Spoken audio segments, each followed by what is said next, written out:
Hello, my YouTube world. This is Johnny Mo. I think you're going to find a lot of value in this business.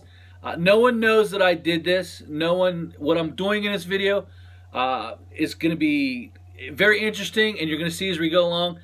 I did this on my own. This was something I envisioned. It's something that I've been looking at for a couple years now. And a little short story. Last year and the year before, we had some really stretches of rain that really made mowing very challenging, especially fertilized lawns. And I've always been looking at this aspect of the business. It's the hardest aspect because if you miss a couple days of mowing on a 7-day rotation and let it go 9-10 days, a fertilized lawn in the Northeast can end up being 14 inches, 10 and 11 inches, and it's very hard to make that lawn look right without bagging. It also takes you a lot longer to cut the grass. So going on vacation and doing different things has to be very well planned out.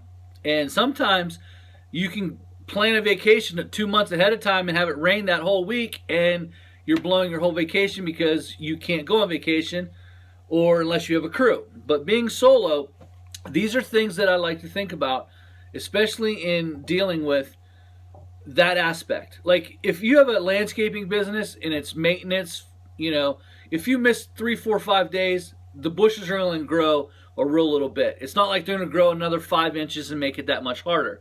Your job isn't really going to get it harder. If you have a fertilizing business, you miss a week's worth of work, no big deal. It's not going to get any harder for you. But you miss a couple days of mowing in the right circumstances, it can be miserable for you.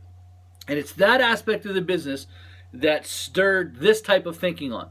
Whether, if you're new and you're getting into this business, whether you're solo or having crews, it's miserable when you're mowing high-end fertilized lawns and it's raining and they're in prime time growing.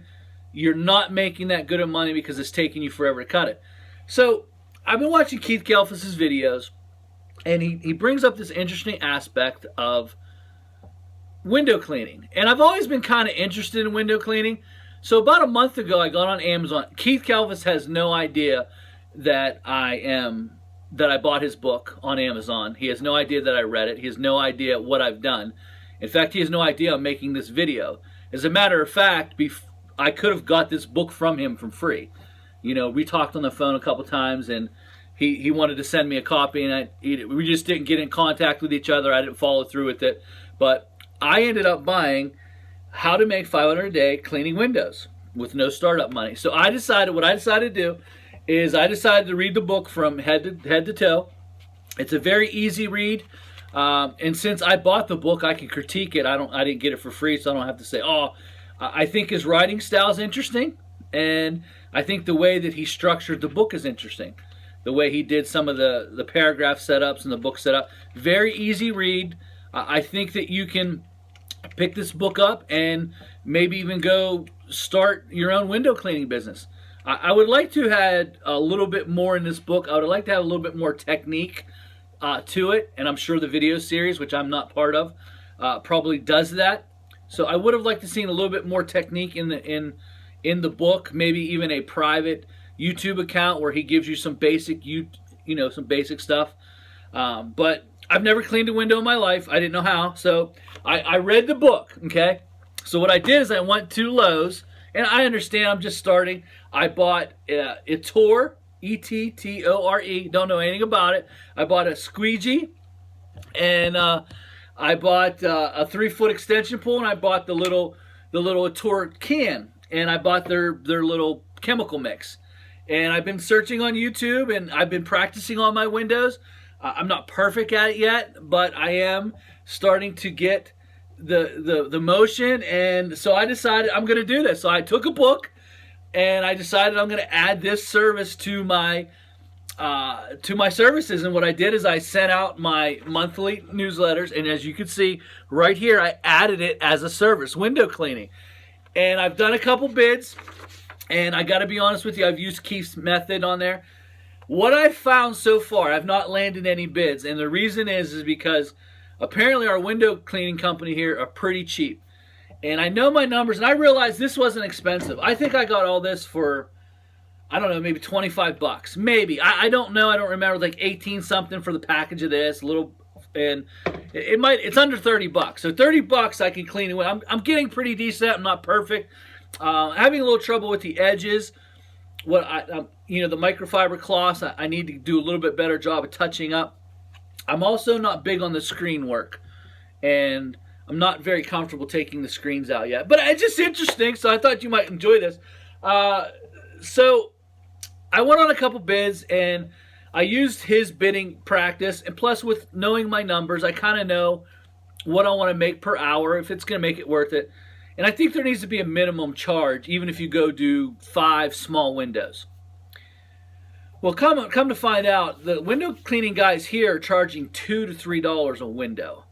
And I wanted to be around $5. I thought $5 a new one, $5 a window for the pane. And I thought that would have been fair. And it turns out, I had a guy, I gave him a bid to do his outside enclosed area. The guy was doing it now for $25. And I don't even cut grass, I don't even drop the trailer for anything less than $35. So I was thinking $55 a minimum. And maybe I'm wrong. Maybe I'm totally out of line. Maybe I shouldn't even be thinking that realms. And maybe I need to reconsider. But the window cleaning guys around here, like he's doing it for $2 a window. And for $25, man, I just, 30 minutes, 40 minutes worth of work, drive time. I'm just, I gotta redo it. It's just something I'm doing, and I suggest if you want to, how to make $500 a day cleaning windows. It's a good book. I think you can start a window cleaning business. But the main reason why I did this was for the aspect: if you miss a couple of days of window cleaning, so what? It's not like, oh my God, they're gonna get 5 more inches of dust on them or something silly like that. And so start thinking in those realms. As you get older, you want to have more free time. You don't want to be stuck mowing 60, 70 lawns a week, even though it's a very easy entry. The prices I'm getting for lawns right now are just about the same as it was when I started in the 90s. They're not going up. You might be getting $5 more per lawn more, but I can tell you that the prices for the machines have doubled. What I was getting for $6,000, I'm now getting for $11,000. So that part of it kind of stinks. The parts are more. Everything's more. It's harder to do them, to maintain them than it used to be. So I sent out my newsletters. I haven't got a lot of hits off the newsletter. Not my newsletter, but my renewal letters. And I do this every year. I just sent them out 2 weeks ago. Got a couple bids off of it. And something I was trying, Think about that, though. I want you to think and put some thoughts on what you're trying to do as you get older, besides putting on 4, 5, 6 more crews. What are some thoughts my thoughts are fertilizing.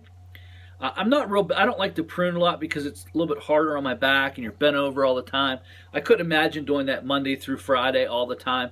But it is a great idea, because if you just specialize in that one area, and if you miss a couple days, no big deal. No big deal. You can get, the bushes aren't going to get that much harder. But the scheduling of lawns, once you get your schedule, you got 4 days a week of lawns, and you get a couple rain days in there, and you're stuck. It's hard to get them caught up. It gets so much harder to cut grass. And is that something you want to do for the rest of your life? Maybe it is. But that's the purpose for this video. Again, Keith has no idea that I went and did this. He might even be mad. Who knows that I'm putting this out here. But I just took his book, and I've been practicing, for 4 weeks on my windows. I even put stuff on my windows and make them dirty so I can just clean them. And I'm trying to get the technique. I'm trying to learn. I think I'm getting better at it. I got the squeegee. I'm learning how to get stains off it. I'm not too comfortable with that scraper, though, because I even called a window guy, and ask him because I got brand new windows in my house. I said, can I scrape these windows? Because it's got a little bit of a tint to it. I don't want to scrape anything off and screw them up. And it's just interesting. So, hey, guys, it's a fun video. Shout out to Keith Kalfus writing his book. I bought your book. I paid full price for it, and it was a privilege. I also bought Stanley Genadak's book, another book I could have got for free. But I really want to support these guys. I want to pay full price for them. Obviously, I know them. I've talked to them on the phone. I could easily probably, hey, why don't you send a copy of that over here? But I want to support these guys at the same time. And hey, and I've learned some valuable lessons just from the book. I'm learning how to to maybe even start a window clean. I don't know. You never know. You know, I might enjoy it. I might go. The stress-free life where you're in control. You get to go do what you want to do at your pace. And, you know, window cleaning just seems like, hey, I'm going to do it at my pace. I think where we get in trouble as business owners when we take on too much work and we get overwhelmed and then we can't make anybody happy. I think that's the key to success. I think that's also the key to a stress-free life. And, you know, it's a good thing. It's a good thing to have, you know, some brain interaction, we're really thought-provoking things. We're really thinking about our business. We're thinking about where we want to be in 20 years. We're thinking about those things. So that's my time. Hope you enjoyed this little video. Hey, Keith, if you're mad, I'm sorry. I apologize up front. I know I put your book on blast out there. And I don't know if these Etor things are any good or not, but they seem to work pretty good on my windows. All right, guys. See ya.